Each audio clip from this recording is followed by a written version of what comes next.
When Catherine was 40, she would meet a man named John Price, who was also 40. Catherine moved in to John's house where he lived with his 3 young daughters, who right away took a liking to her. And so for the first time, Catherine felt like her life was really going the way she wanted it to go. But unfortunately, this would not last. It eventually began to sour when Catherine began to ask John if they were ever going to get married. She wanted to kind of officially have a family of her own that she could take care of, but John was weary of marriage, and he told Catherine that realistically, he might never want to get married again. And so over time, this issue really drove the two apart, and it all came to a head in early February of 2000 when John and Catherine were in the kitchen and they got into a heated fight. They were both getting physical with each other. Catherine kind of scrambled and grabbed a knife on the counter and actually slashed John across the chest. And as soon as she did this, the fight came to an end. John screamed at her to leave the apartment and never come back. Their relationship was now over. But over the following days and weeks, Catherine, who had moved into a different apartment, she felt very lonely, and even though she knew her relationship with John was not a healthy one, she longed to patch things up with him. And so she decided to kind of patch up the relationship after a fight. And so the way she would do this is she would kind of make sure they had the house to themselves, and they would have kind of an intimate makeup moment,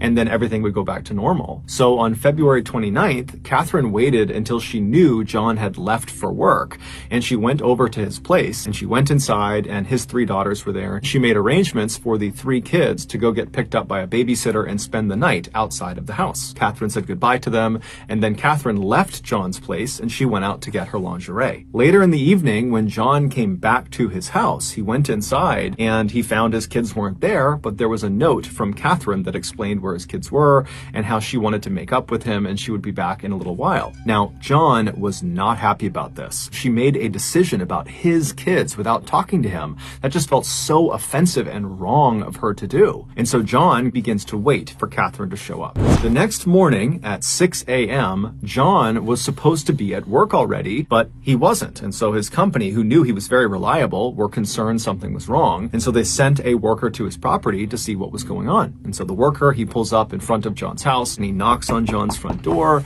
but there's no answer. And so this guy turns around to leave. He notices on the very bottom of the outside of the door, kind of near the edge, there looked to be some blood. And so the worker was immediately very concerned. And so he ran around to the side of the building and he began banging on the windows of John's house to hopefully rouse whoever was in there. But there was silence. And so the worker ran back to his car, he drove back to his office, and after he told his boss what he had found, they decided they had to call the police. The police would show up at John's residence at 8 a.m., and when they got there, John's vehicle was still in the driveway, the house was quiet and dark. They walk around to the back of the property to try the back door, and as they're walking into the backyard, they see in the middle of the grass, right behind a window, there was this plate of food that had been clearly thrown out of the house and landed face down on the grass. And so they go over to the glass and press their faces up against it and peer inside. There's no John, there's no people, there's nothing inside, it's dark. But right inside of this window is this big dining room table, and it's covered with this amazing spread of food. It looks like a Thanksgiving Day meal had been prepared, but then no one had eaten from it. They kick the back door down and they go inside. As soon as they step in, there's 2 officers.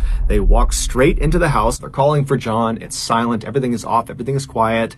And they keep on walking into what appears to be the living room. And as soon as they walk in, they see there's blood everywhere. They see there is a distinct blood trail that they have just walked into, and the trail kind of leads behind a couch out of their view. And so they walk around the couch to see what's at the end of this trail, and they find Catherine Knight's body on the ground. And they discover that she actually does have a pulse, but very obviously she's clinging to life, barely. And so one of the officers stays with Catherine while they're calling in paramedics to come in and deal with her, while the other officer draws their weapon, and they begin searching the rest of the house. And they go into the other side of the first floor, and as they're looking out across this room, they see there's no one in it, but there appears to be this curtain blocking the entrance to some other side room. And this officer, as they're looking at it, they look down and they notice there's another blood trail that starts from the front of the house. It snakes all the way across this lounge room and kind of disappears into this covered up room. And so this officer yells out for John, but there's no answer. And so he gets to this towel, and with his non-shooting hand, he kind of pushes it out of the way,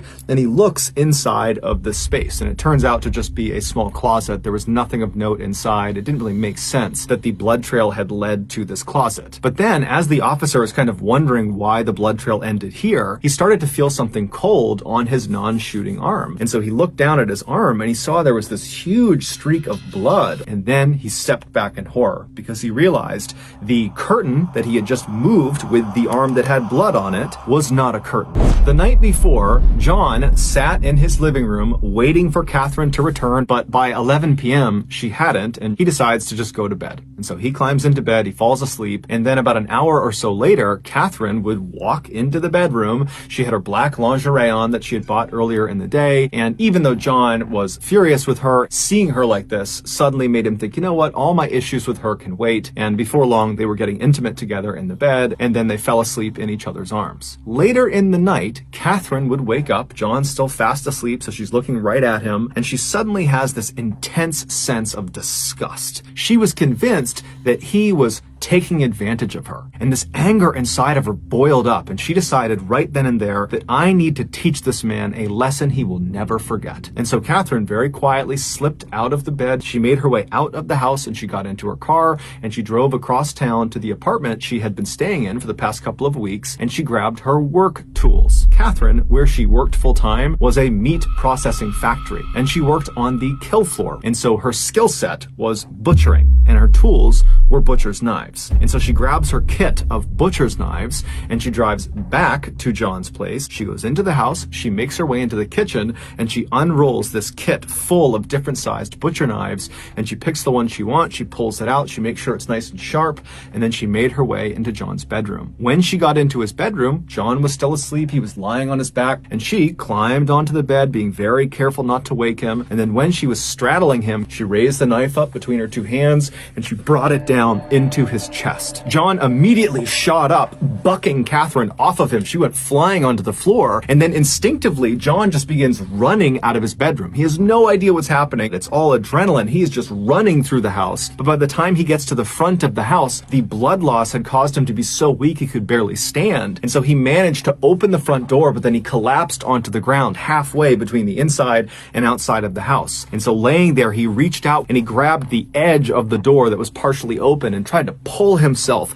out of the house. Catherine, who had gotten up, she ran to the front of the house and she grabbed his legs and she pulled him back into the house and then shut the door. And then she left him there to bleed to death. And so while he's dying, she goes into the kitchen and she puts on a large pot of water to boil, and then she begins setting the plates all around the dining room table for a big family meal. After she was done setting the table, she went back over to John, who was now deceased at this point. She dragged him all the way across that room to right in front of that closet, and then using her expert skills from working in the meat factory, she was able to skin him in one piece. And she took this suit and she draped it over the entrance to this closet, and then she grabbed his torso and dragged it into the kitchen, and then making different dishes with his meat, different pies and casseroles. And then after she had made this enormous feast, she set the food all around the table that she had already laid out, and then she made little placards that had the names of each of John's children on them, and she placed them in front of each of the plates because her intention was to feed them their father. And then Catherine sat down at a plate that she had made for herself, and she began eating, except it made her sick, and so she opened the window behind her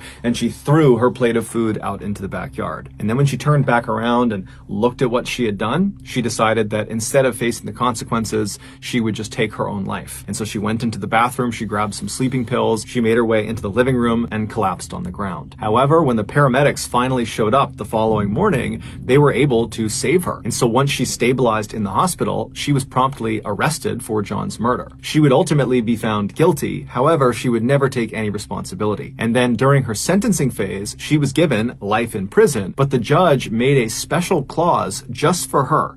He told them that her file needed to be stamped, literally stamped, never to be released. There was no hope ever of her getting out of prison. She would become the first woman in Australian history to be sentenced to life in prison without the possibility of parole. She's still alive today. Just know that I really appreciate your support, and until next time, that's going to do it. See ya.